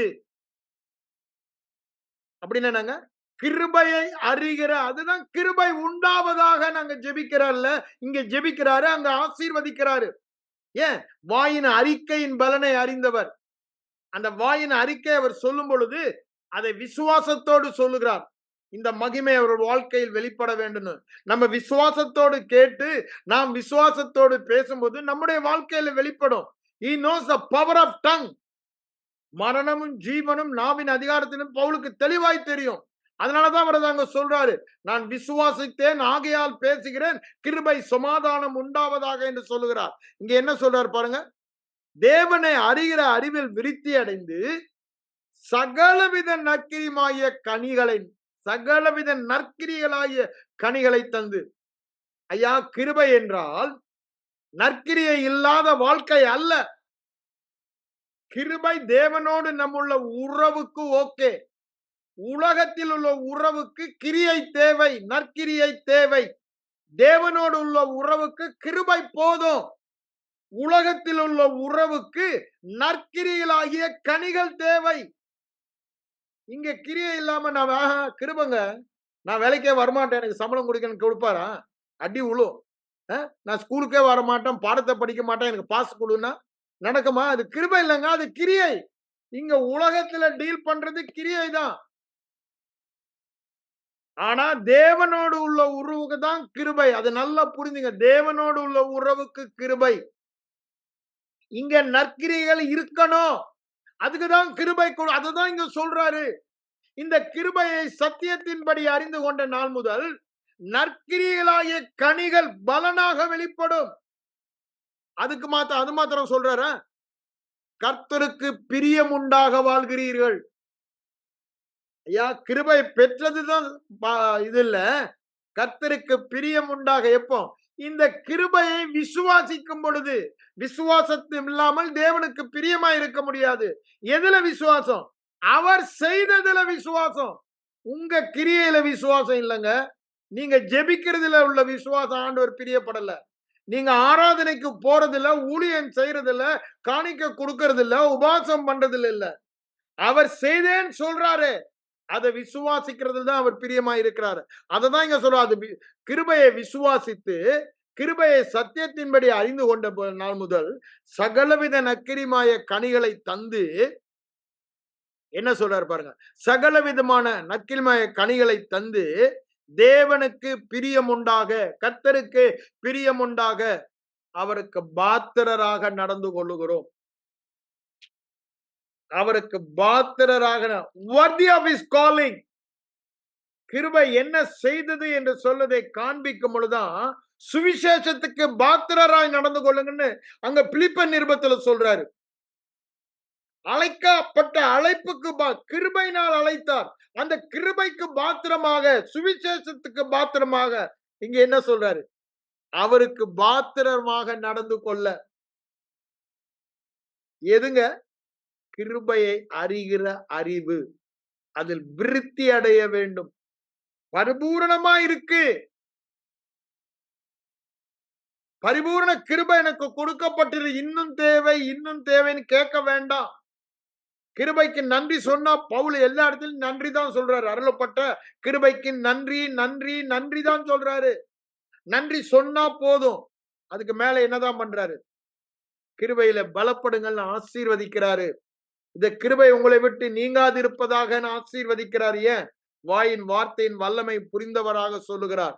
அவரை அறிகிற அறிவினாலே கிருபையை சத்திய வசனத்தின்படி வெளிப்பாடாக அறிந்து கொண்ட நாள் முதல் சகலவித நற்கிரியமாய கனிகள் உங்கள் வாழ்க்கையிலே வெளிப்படும்.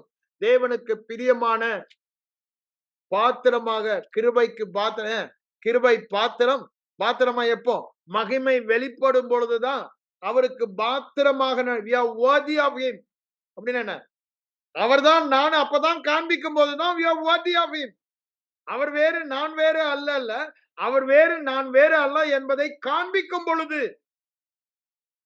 அதற்கு தாங்க கிருபை. அதற்கு தான் கிருபை. தேவனோட உள்ள கிருபைன்னு சொல்லிட்டு உலகத்துல வாழ்கிற வாழ்க்கையின் கிருபை தான். ஆனா என்ன? அந்த கிருபையை மகிமையா வெளிப்படுத்தணும். அந்த மகிமையின் சாயலை வெளிப்படுத்தணும். கண்ணாடியிலே இந்த கிருபையின் சுவிசேஷத்தை பார்த்து பார்த்து பார்த்து எப்படி நான் பார்க்கிற விதத்தை மாற்றிக்கொண்டு நான் எவ்வாறு பார்க்கிறேனோ அவ்வாறு வாழப் போகிறேன். அது ஆவியானவரே செய்கிறது, நான் செய்வதல்ல. என் முயற்சியே அல்லாமல் எனக்கு தெரியாத விதமாக தானாக. அப்படித்தானே சொல்றாரு மார்க் 4:24. அப்படித்தானே? என் முயற்சியே இல்லாம எனக்கு தெரியாத விதமாக தானாக முளை கிளம்பி பயிர் எழும்பு. அப்படிதாங்க இங்க நற்கிரியிலாம கனிய. ஐயோ நான் பரிசுத்தமா வாழணுமே, ஐயோ நான் அன்பு செலுத்தணுமே, ஐயோ நான் கோபப்படக்கூடாது, ஐயோ நான் விசுவாசிக்கணுமே அப்படின்னு என் முயற்சியே இல்லாம தானா எனக்கே தெரியாத விதமாக என் வாழ்க்கையில வருன்றாரு. எப்போங்க? இந்த கிருபையை சத்தியத்தின்படி அறிந்து கொண்ட நாள் முதல். அங்க என்ன சொல்றாரு? அந்த விதையை விதைக்கும் பொழுது அது முளைத்தெழும்ன்றாரு. கிருபையை நாம் விதைத்தேன். ஆனா என்னத்தை விதைச்சு கொண்டு இருக்கிறோம்? கிரியையில விதைத்து கொண்டு இருக்கிறோம். கிரியையின் எண்ணங்களை எல்லாம் நாம் விதைத்து கொண்டு இருக்கிறோம். நாம் விதைக்க வேண்டியது கிருபையின் சுவிசேஷம். அங்க என்ன சொல்றாரு? ராஜ்யத்தின் சுவிசேஷம். அது விதை என்று சொல்லுகிறார். அதை ஒருவன் விதைக்க புறப்பட்டான் என்று சொல்லுகிறார். இந்த விதைக்கிற ஓமையை எடுத்து படிச்சு பாருங்க. ராஜ்யத்தின் சுவிசேஷம் கிருபையின் சுவிசேஷம்.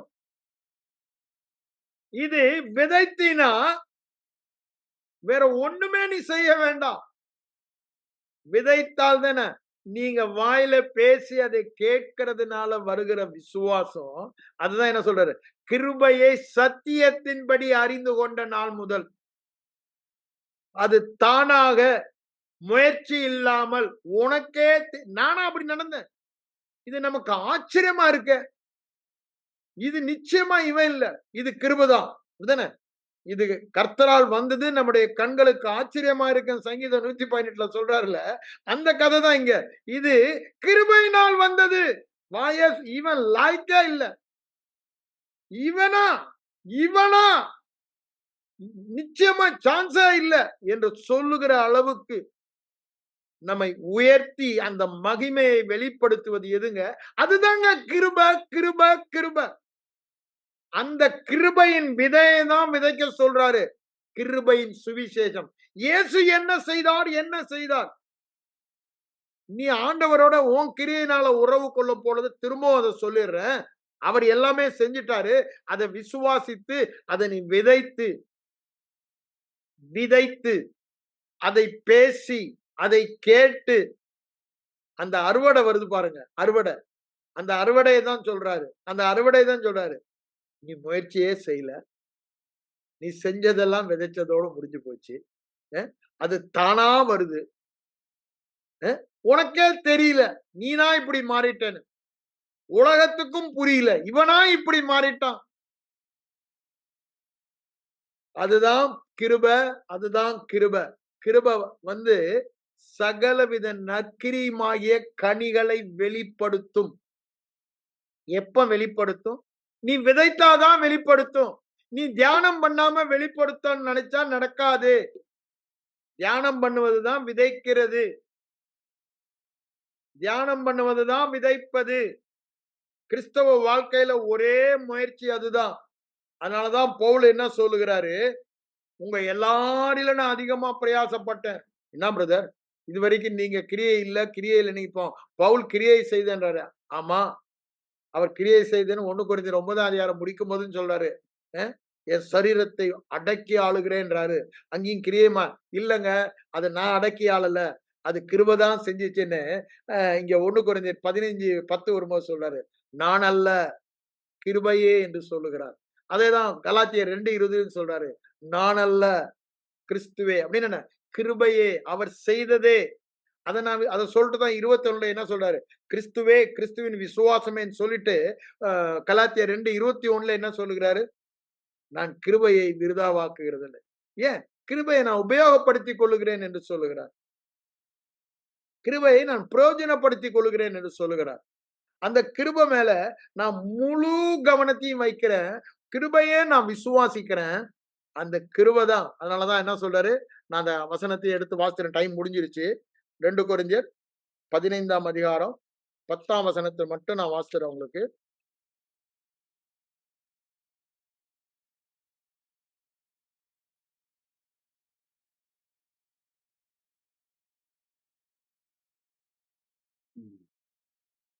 என்ன சொல்றாரு பாருங்க, சுவிசேஷத்தை பத்தி தான் சொல்லிட்டு வராரு.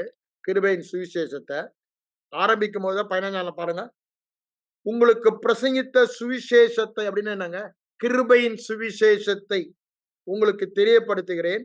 அதை ஏற்றுக்கொண்டு எதை கிருபையை இப்ப கிருபை நிறைய பேர் ஏற்றுக்கொள்றது இல்லை. யாருங்க? கிறிஸ்தவர்கள், மறுபடியும் பிறந்தவர்கள், டங் ஸ்பீக்கிங் பேசுகிற கிறிஸ்தவர்கள் ஏற்றுக்கொண்டு அதிலே நிலைத்திருக்கிறீர்கள். நான் பிரசங்கித்த பிரகாரமாக கிரியையே இல்லாத 100%, அங்க ரோமர் 11:6 சொல்றாருல, அது கிருபனா அங்க 1 இன்ச்சு கூட 1% கூட கிரியைக்கு இடமே இல்லை. அதுதாங்க கிருப. எல்லாமே அவர் செய்தது. நான் அதை விசுவாசிக்கிறவன் நான் ஒண்ணு செய்யறது.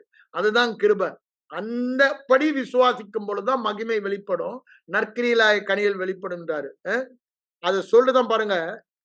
அது நிலை கொண்டிருந்தால், கை கொண்டிருந்தால் இத சுவிசேஷத்தை, அப்படிதானே, விசுவாசத்திற்கு கீழ்ப்படி என்றார்ல, அததான் இங்க சொல்றாரு. நீங்கள் ரட்சிக்கப்படுவீர்கள் அப்படின்னு என்ன? அது உங்க வாழ்க்கையிலே மகிமையாக வெளிப்படும். மறுபடியும் பிறந்த நாள்லயே ரட்சிக்கப்பட்டுட்டீங்க. இந்த ரட்சிப்பு என்ன சொல்றாரு? அது உங்க வாழ்க்கையிலே வெளிப்படும். மற்றபடி உங்கள் விசுவாசம் விருதாவாய் இருக்கும். நல்லா புரிஞ்சுக்குங்க. அ அப்புறம் அந்த சுவிசேஷம் என்ன இயேசு செய்ததுன்றத விளக்குறாரு. அத சொல்லிட்டு 10ஆம் வசனத்துல பாருங்க. ஆகிலும் நான் இருக்கிறது தேவ கிருபையிலே இருக்கிறேன். நான் இத்தன காலம் செஞ்சேனே, உங்களோட வரும்பொழுது நான் வெறுங்கையா வரமாட்டேன். சுவிசேஷத்தின் பூரண ஆசீர்வாதத்தோட வருவேன். அது நான் இல்ல, கிருபை. அப்படிதானே? புறஜாதியை அற்புதங்களாலும், அடையாளங்களாலும், வல்லமையாலும் கீழ்ப்படிய பண்ணினாரே என் மூலமா. அது நான் இல்ல, அது கிருபை. அதுதான் சொல்றாரு. நான் செய்தது எல்லாமே கிருபைதான்பா. அடி, வடி உதைச்சு போட்டானே, திருப்பி எழும்பி அடுத்த நாளு உயிர் போயிடுச்சுன்னாங்க. சீஷர்கள் சுத்தி நின்னாங்க. உயிரோட எழும்பிட்டேன். உடனே அடுத்த நாளு அடுத்த பட்டணத்துக்கு போறேன், சுவிசேஷம் சொல்றேன். அது நான் இல்லங்க, கிருபை. அததான் அவர் சொல்றாரு. ஒன்னொன்னு அது நான் அல்ல, கிருபை, கிருபை என்று சொல்லுகிறார். என்ன என்ன போற இடம்லாம் அடிக்கிறான், ஆனாலும் நான் போறேன்னு சொல்றேனே, என் உயிரை துச்சமா என்ற காரணம் என்ன?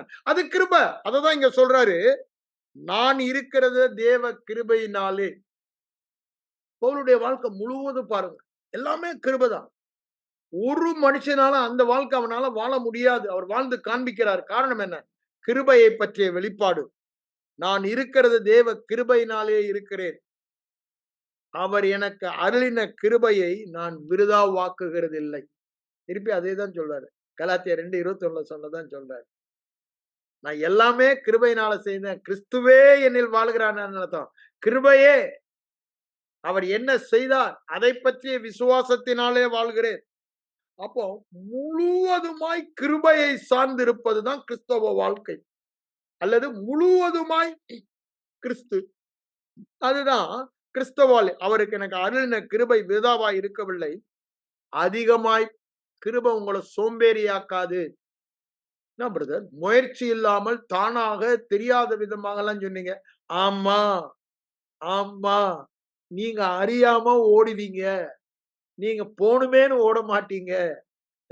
உங்களுக்குள்ள ஒரு ஆவல் அந்த கிருபையை புரிஞ்சுட்டா ஓட வைக்கும். உங்க சரீரத்தை ஒடுக்கி உங்களை கீழ்ப்படிய வைக்கும். ஆவிக்கு உங்க சரீரம் கீழ்ப்படிய வைக்கும். உங்க வாய கண்டதையும் பேசாதபடி இந்த கிருபையை நீங்க புரிந்து கொண்டீங்கன்னா சரியா பேச வைக்கும். அதுதான் பவுல் சொல்றாரு. என் சரீரத்தை ஒடுக்கி அடக்கி ஆளுகிறேன்றாரு. எதுங்க? கிருபை. அதுதான் இங்க சொல்றாரு. நான் அல்ல, கிருபை. அவர் செய்ததெல்லாம் கிருபை என்றுதான் சொல்லுகிறாரு. நான் இந்த கிருபையை விருதாவாக்குகிறது இல்லை என்றால, நான் இருக்கிறது கிருபையினால், அந்த கிருபையினால் அதிகமாக பிரயாசப்பட்டேன். சாதாரணமா இல்லைங்க. அது நம்முடைய கண்களுக்கு ஆச்சரியமா இருக்கிறது. இப்படி இருந்த மனுஷன் இப்படி எதை நான் அழிக்கணும்னு நின்னானோ, இந்த கிருபைய அழித்தே தீருவேன் நிக்கிறான். அப்போ இந்த கிருபை அழிக்கிறதற்காக நான் என்னமும் செய்ய நிக்கிறான். ஸ்தேவானை கொலை செய்யறதுக்கு காரணமா இருக்கான். அநேகர தேவனுடைய நாமத்தை மறுதலிச்சு தூஷிக்க பண்றான். சபையை துன்புறுத்துறான். ஏன்? இந்த கிருபையை அழிக்கணும்ன்ற ஒரே நோக்கத்துக்காக. ஆனா அந்த கிருபை என்ன பண்ணுது பாருங்க. அப்படி இருந்தவனை அழிக்க இருந்தவனை கிருபைய அவன் மூலமா போதித்து அந்த கிருபையினால அவன் மீதி பேர உபத்திரம், அதே உபத்திரம் மேல வருகிறது. ஆனா அதை சந்தோஷமாக எண்ணுகிறேன். அதை கழிவுறுதலா எண்ணுகிறேன். அப்படிதானே? ஏன்? இந்த கிருபையை போதிக்கல எனக்கு சந்தோஷம். எத்தனை அடி விழுந்தாலும், எத்தனை உபத்திரம் வந்தாலும், என் பிராணனையும் இந்த கிருபையின் சுவிசேஷத்தை பிரசங்கிப்பதற்கு நான் என் உயிரை துச்சமா நினைக்கிறேன்றான். காரணம் என்னங்க? கிருபையை கொடுத்த வெளிப்பாடு. கிருபை சாதாரணமானது அல்லங்க. It's the greatest power. அப்படிதானே? ஹோல் உலகத்தையே அவன் தலைகீழா மாத்திட்டான். அவன் மூலமா தான் ஆசியா முழுவதும் மாற்றப்பட்டது. ஆசியா கண்டம் முழுவதும் இவன் ஒரு பெரிய தொத்து வியாதின்றானுங்க மதவாத ஆவிகள். அங்க ராஜா கிட்ட அவரை பற்றி சொல்லும் பொழுது அப்ப பாருங்க, அவ்வளவு தூரத்துக்கு இருந்தான். இவன் போனானா அது தொத்திக்கும். இந்த சுவிசேஷம் கிருபை அப்படியே பிடிச்சுக்கும். அவன் ஏன் அதை வெளிப்பாடு பெற்று அவன் பேசுகிறான். மனித ஞானத்தில் அல்ல, தேவ ஞானத்திலே அதை பேசுகிறான். தேவ ஆவியிலே அதை பேசுகிறான். அவன் போய் பிரசங்கம் பண்ணா அப்படியே மாறுறாங்க. கொஞ்சம் குறைய எபேசு பட்டணம் ஆசியாவில் இருந்த முழுவதும் அப்படித்தானே சொல்றாரு அப்போஸ்தலர் 19ல. அன்யூஷுவல் மிரக்கிள்ஸ் அவன் மூலமா நடக்குதாங்க. அப்படித்தானே? எப்படி? கிருப கிருப கிருப. பாக்குறதுக்கு ஆள் தோற்றத்தை பார்த்தா ஒன்றும் இல்லாதவன். அதுதான் எல்லாருக்கும் ஆச்சரியம். அகால பிரவீன்னு அவரே சொல்லிக்கிறாரு. அப்படி இருக்கிறார் அவரு. ஆனா அவன் மூலமா தேவன் செய்த காரியம் ஆசியா மாத்திரம் இல்லைங்க, யூரோப்புக்கே அவன் தான் கொண்டாந்தான். ஐரோப்பியாவுக்கே அவன் தான் கொண்டாந்தான். அப்போ உலகம் முழுவதும் இந்த சுவிசேஷம் போக காரணமாய் இருந்த ஐரோப்பாவிற்கு சுவிசேஷத்தை கொண்டு சென்றது பவுல் தான். யோசித்து பாருங்க. கிருபையினால முடியாததுன்னு ஒண்ணுமே இல்லைங்க. There is nothing impossible for grace. நீங்க கிருபையை புரிந்து கொண்டீங்கன்னா உங்க விசுவாசம் சாதாரணமா இருக்காது. உங்க விசுவாசம் எனக்கு முடியாததுன்னு ஒண்ணுமே இல்லைன்னு வரணும்னா ஒன்னே ஒண்ணுதான் தேவை. என்ன? விசுவாசிக்கிறவனுக்கு எல்லாம் கூடன்னு ஆண்டவர் சொன்னாரு. ஆனா இந்த கிருபையின் வெளிப்பாட்டை பெறும் பொழுதுதான் அந்த விசுவாசத்தை பெற முடியும். கிருபை, விசுவாசம், இதுதாங்க கிறிஸ்தவ வாழ்க்கை, வேற ஒண்ணுமே இல்லை. இயேசு என்ன செய்தார் அதை நான் விசுவாசிப்பதுதான் கிறிஸ்தவ வாழ்க்கை சாராம்சம். அதனாலதான் ஆரம்பிக்கும் பொழுதே அவர் என்ன வாழ்த்துதலை கூறுகிறார்? எல்லா நிருபங்களிலும் பாருங்க, கிருபை உண்டாவதாக. முடிக்கும் போது கிருபை உங்களோடு இருப்பதாக. கிருபையின் ஆவியானவர் உங்களோடு இருப்பாரா? ஏன்? இந்த கிருபை தான் வாழ்க்கையில எல்லாமே சொல்லி முடிக்கிறார். அதனாலதான் வாழ்த்துதலிலே ஆவியானவர் முதலாவதாக கிருபை உண்டாவதாக என்று சொல்லுகிறதை நாம் பார்க்கிறோம். கண்களை மூடி ஜெபிப்போம். எங்கள் அன்பின் பரலோக பிதாவே, இந்த காலை வேளைக்காக உம்மை நன்றியோடு உம்மை ஸ்தோத்திரிக்கிறோம் ஆண்டவரே. கொலேச சபையார் கிருபையை சத்தியத்தின்படி அறிந்து கொண்ட நாள் முதல் சகலவித நற்கிரிகளாகிய கனிகளை தந்து உமக்கு பிரியமான, உமக்கு பாத்திரமான வாழ்க்கை வாழ்ந்தது போல நாங்களும் சகலவித நற்கிரியமாகிய கனிகளை தந்து இந்த உலகத்திலே உமக்கு பிரியமாக, பாத்திரமாக, சுவிசேஷத்துக்கு பாத்திரராக வாழ ஆவியானவர் எங்கள் கண்களை திறக்க, சுவிசேஷத்தை சத்தியத்தின்படி, உம்முடைய உண்மையின்படி, தேவ உண்மையின்படி நாங்கள் அறிந்து கொள்ளத்தக்கதான ஒரு வெளிப்பாட்டை தர, இதிலே ஒரு வெளிச்சத்தை தர, நாங்கள் இன்னும் ஆழமாக பவுலின் நிருபங்களிலே இந்த கிருபையை குறித்து சொல்லுகிற வசனங்களை எல்லாம் எடுத்து கருத்தாய் ஆராய்ந்து, ஆண்டவரே, அதை நாங்கள் ஆராய்ச்சி செய்கிறவர்களாய் எஸ்ராவை போல நாங்கள் இருக்க எங்களுக்கு உதவி செய்யும். தொடர்ந்து ஆவியானவர் இந்த பகுதியில் எங்களுக்கு வெளிச்சம் தந்து, பவுல் சொல்லுகிறது போல, நான் இருக்கிறது கிருபையினாலே, அதிகமாய் நான் பிரயாசப்பட்டேன், அதிகமாய் நான் ஓடி இந்த சுவிசேஷத்தை சொன்னேன் என்று சொல்லுகிற இடத்திற்கு வர எங்கள் ஒவ்வொருவருக்கும் உதவி செய்யும். தொடர்ந்து ஆவியானவருடைய ஆளுகைக்கு எங்களை அர்ப்பணிக்கிறோம். கிருபையுள்ள வசனத்துக்கு எங்களை அர்ப்பணிக்கிறோம். இயேசுவின் மூலம் ஜெபம் கேளும் எங்கள் நல்ல பிதாவே. ஆமென்.